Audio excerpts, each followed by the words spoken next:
so yummy.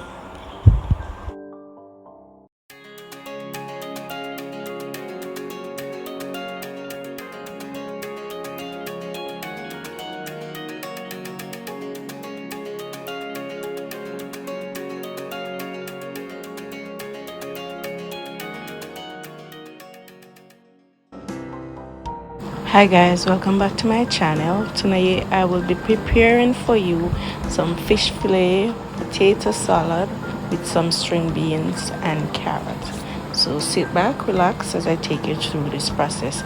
So first I'm gonna season up the fish. It was already washed with some lime water, so I'm seasoning it with some Maggi season, pepper and black pepper.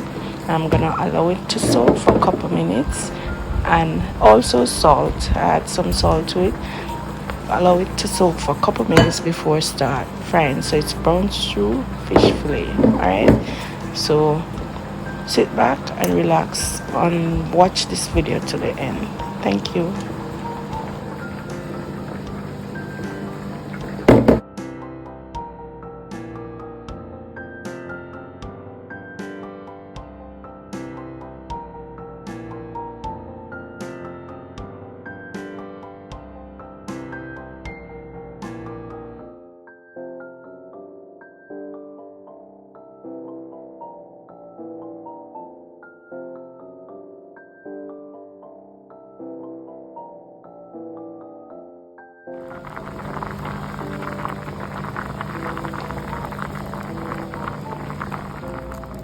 I'm now adding the oil to the pot to get my fish fry before brown stewing it.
And this is my end product. Thank you so much for watching. Remember to like, share and subscribe. Bye.